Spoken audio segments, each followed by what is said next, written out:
We've been here on Brandi's family farm since January. 5 months of the same view, same routine. It's been a big change. And I think people who follow this kind of lifestyle might relate to what I'm about to say. We almost decided to buy land near this farm, settle down, not leave. Like, we seriously considered it, and not in that passing thought kind of way, but more of like we looked into loan options, had real conversations about buying land. This land, actually.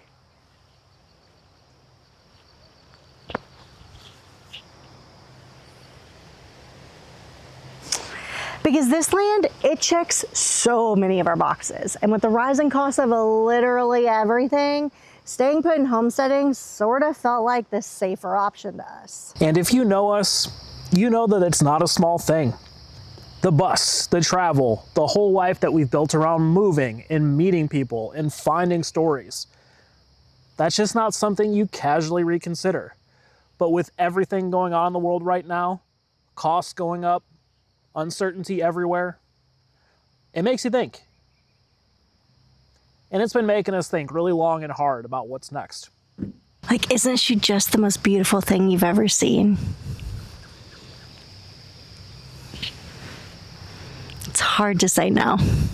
But here's the thing, the road keeps calling. The communities we've met, the places we haven't been, the stories that are still out there, all that keeps pulling at us. And at a certain point, we looked at each other and said, we didn't build this bus and build this life to sit in one place out of fear of what may happen. So, we're going. Yep, we're going. In just 43 days, we're gonna be pulling out of this driveway and we won't be coming back for 2 years. 2 years. We are going on an epic road trip. Like, really epic. We're talking Great Lakes, Pacific Northwest, 4 months in Baja, Mexico over the winter, New England in the fall, deep south. Literally every place we have had on our bucket list since we started all of this, we're gonna make it happen. And we're gonna take you along with us. This is the trip, the actual trip that we built this bus for. And we have just 43 days to be ready for it. So we need to make a list. This is our countdown. And this is our to-do list of every single thing that we currently know of that we have to get done before rolling out of here. Let's review. Stairs. Honest truth, they're functional, so they've never been a top priority. But after 4 years of walking up these ugly stairs every single time we come in and out of the bus, we are ready for something that actually makes us happy to be home. So I'm working on a mosaic piece that is going to look so beautiful. Is it tedious? Yeah. Is it practical? No. But I think it's really, really gonna make this place special. Cab upgrade. We're adding a small partition up here in the cab to cover up these wires and then carve out a little more storage. We're gonna put some sort of wood shelf here and really make this a finished space and also eventually hide this ugly stuff coming in from the outside. It's gonna make a big difference. We've already made a lot of progress recently with painting this cab area, redoing it, making it look prettier. So really excited to see this space transform and finally be complete. And this is just sort of a fun boy project, but I'm also gonna put in a true audio system here into the bus, have it play so I can use it when the bus is driving, when we're parked, both ways. And I just got these $26 Bose speakers from 1984 at a Goodwill thrift the other day. And I didn't even care what year they were from because I got 26 bucks if they work, great. And they do work, so great. 26 bucks for a pair of speakers in this economy, that's pretty good. Dog crate. Okay, this. Don't judge us. This has been a pain point for a while now, and honestly, this space has taken on so many shapes and forms and functions because this used to be an office, but then when we got our dog 2 years ago, he was really small and he sort of needed a dog crate. So we built this really cool dog crate that's hiding under here. It slides, it's so cool. Quickly, he overtook our bed and did not need this dog crate. So we just had this massive hunkin' space thing in here, and we just started shoving all of our extra stuff in it. You know that like room you don't let friends and family see because you've hidden all your shit in it? That's what this is. The problem is right here out in the open. So this has to become functional storage. Now, for my own peace of mind and you watching this and judging us, this doesn't go here. We're filming, so it's out. This goes up here. These are tools for a project Ben's working on. These are tools for a project's been working on.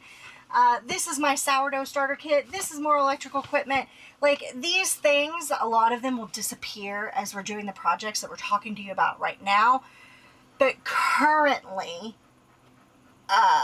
it's not good, Bob. And it's got to change. Recently, we have obtained a lot of appliances, which are awkward and bulky, and they don't really fit anywhere. So we are going to make them designated spaces here, where this is currently. We need spaces for the Ninja Crispy, the Instant Pot, the Espresso maker. We are minimalist, but we are also maximalist, because we do have a long bus. You know, this isn't a short Sprinter van. This is our full-time home. We keep these appliances because they make our lives easier, and they make sure that we are eating good, healthy, nutritious meals on the road and not just eating out wherever we happen to be. So, all that being said, this dog crate is going to become designated storage for our larger appliances and outdoor gear. Think outdoor table, camping chairs, things like that. Currently, we're just shoving stuff in here, which is not ideal. So yeah, I'm really excited for the glow up that this is going to have. We're also going to be extending the counter space, so we do have some additional like working area. It's not great now, but it will be before we leave. Battery upgrade is a big one, and it should make a huge change in our quality of life. We mentioned all those appliances that we use all run electricity. We both work from home, video editing, heavy computer usage, TVs, the like, and we need power to do all of that and use it to our liking, especially when we're off-grid, not hooked up somewhere like we are now. To achieve that goal, we are adding a second battery, this guy right here, which is hooked up, not yet as a battery. First I got to do that, make it into a battery. They're just individual cells right now. And then hook that battery, once completed, up into our system. And to do that, I need to reconfigure a lot of things and how they're mounted in the places that you see behind me. So it takes a little bit of engineering and reworking to do that. I'm excited for it, but it's also a little bit daunting, I've got to be honest with you. But I'm ready for it. I have all the supplies. Adding a second battery and literally doubling our storage for solar energy is going to be huge, because that's going to take us up to 560 amp hours of battery storage, roughly 13 kilowatt hours. And another fun thing we're going to do is upgrade our DC to DC charger situation so we get more energy production when we are driving. We're going to get power from our vehicle alternator, send it back to our solar batteries, so that when we're in motion and on a good bright sunny day, we are going to be pumping power into these batteries and filling up really quickly. That's going to make a huge difference in our life on the road. Bathroom area generally. All right, friends, and I'm calling you friends because we've got to be friends for what I'm about to show you. The walk of shame is continuing, and I'm taking you to a place that you have never been allowed before. Don't prove me wrong on this. All right, welcome to our bathroom. Take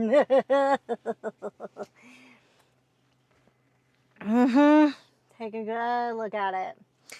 This is a crazy place. Currently, our winter clothes that we are pulling out and switching out are in here.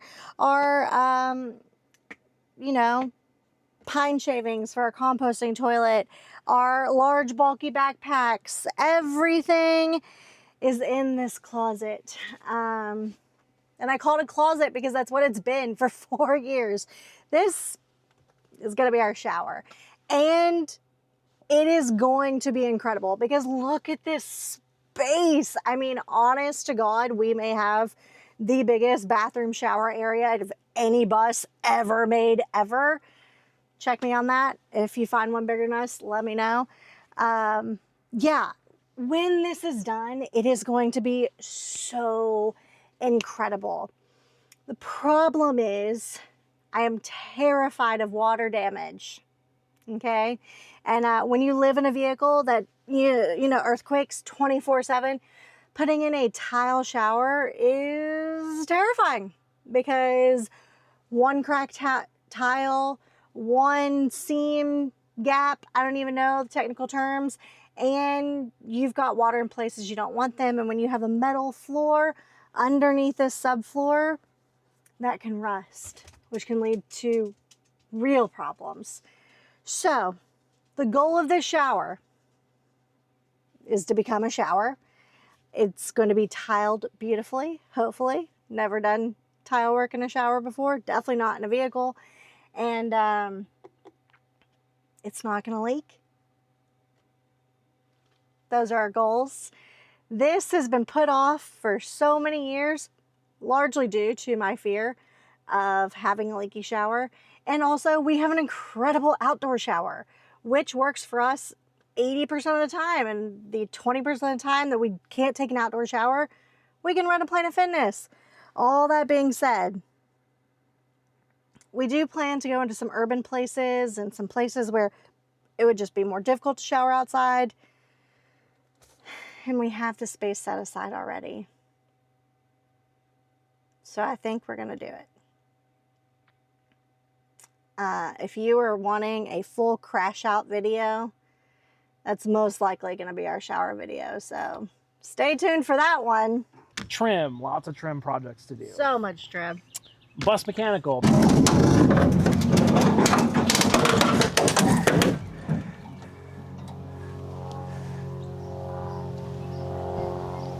Okay, mechanical stuff. Yeah, so we have brake fluid and power steering fluid and all the fluids. We have Zerk fittings to grease. We have hoses to check. Like, lots of these are old hoses, so, you know, will they blow out and leave us stranded on the side of the highway? Potentially, who knows? So we got to check all that out. There's lots of stuff here. Now, thankfully, we have made a couple upgrades since being here already. There's a piece of emissions equipment that was giving us all kinds of headaches and derating our engine that we've since replaced. And after driving the bus, since it's been replaced, so much better. Huge improvement. We've also upgraded our transmission so that we have better gearing and increased speeds and acceleration to highway speeds. Perfect. The rest of this stuff, we're just checking to have routine preventative maintenance so that we can avoid any awful things happening on the side of the road. The car is getting the same treatment. Mountain generator, that'd be great if we get there. Mountain fuel tank, that'd be awesome if we get there. These are not necessarily have to be done, but would be great if we could. Yeah, if we get here and we're just ready, then that's fine. Admin, plan the whole trip. It's a big one. Taxes, yeah, because we still need to file them. Not extension, not being illegal. Extreme downsizing. We have too much crap in this bus. We need to get rid of it. You know what's crazy? 5 years ago in May, when we arrived from Morocco to the US, we arrived with just 4 suitcases. 4 suitcases was everything we owned, pretty much. And most of those, 3 of those, were filled with carpets. Nothing you see here, we didn't own any of this. And now it feels like we are drowning in our stuff. And that's a very frustrating feeling. Now, I'm sure if we gathered up everything we own and we put it in a 1,000 square foot house or a 2,000 square foot house or whatever you live in, we wouldn't even be able to fill part of a room. But we don't live in a 1,000 square foot house. We live in a 200 square foot house. And all of this stuff adds so much mental clutter to our brain. So it's got to go. Everything that is not necessary has to go, because I am so tired of feeling like I'm managing my stuff instead of living my life. Deep clean, because it's been a while. What do you think? Can we do that in 43 days? It's gonna be some long days, buddy. And you know, on top of all this, we still have to like work and film and edit and Eat. be just alive. So there's a lot to do. So we've mentioned the rising cost of things a few times now, and that's because we are literally starting out this trip at the most expensive time possible. And we know that heading into this. Also, for the past few years, we have been treating YouTube as sort of like a hobby, because I don't know if you know this, but we are busy people. We run multiple businesses, do multiple jobs. We manage this bus and we travel. And so YouTube, because we don't yet make money on YouTube, has always just been this sort of thing we do in the background. But we are hoping to change that, and you can help, because right now we are just 1,000 hours from being monetized, which means that if everyone who is subscribed to our channel would just watch 1 hour of our content, we would be well over monetized. And that means that every video we put out from here on would make us money, which is an incredible thing, because I don't know if you know how long making a video is, but it's substantial. We film for multiple days. I spend at least one full 14 probably hour day editing, and it's a lot. So if you are wanting to help support us in any way, go watch an hour of our channel, like this video, subscribe, turn on the notification buttons, send a video that you think a friend of yours might like from our catalog. Honestly, truly, it is free and it makes such an impact. I hate promoting myself, so this is difficult for me, but please know that we appreciate you and we love you and we want to make good content for you, and it producing an income will make that all the more possible. And if you're thinking, wow, that's a lot. It is. That's a lot to do. Yeah. But with any luck, we are going to get all of that done and check off projects every single day. Every single week, Lord willing, we are going to film the projects coming off the list as the days whittle down. And then in 43 days, we and you will be hitting the road again for such an epic trip. And this isn't just a fun road trip. No, no, no. When we bought this bus, our goal was to tell stories of off the beaten path places. Like, let's think. If you're going to go to Michigan, maybe you would go to Detroit. Well, yeah, Detroit's freaking cool. But what other places around Detroit are you missing if you don't sort of step outside? And that's what we're here for. So we're going to the places that most people drive past. We're talking to the people that other people feel uncomfortable asking questions to. And generally, we're just going to dig back all the layers of what makes America actually great. Because in our opinion, it's the people. It's diversity. There's a whole big world out there, and we aim to see it. Yep. Come along.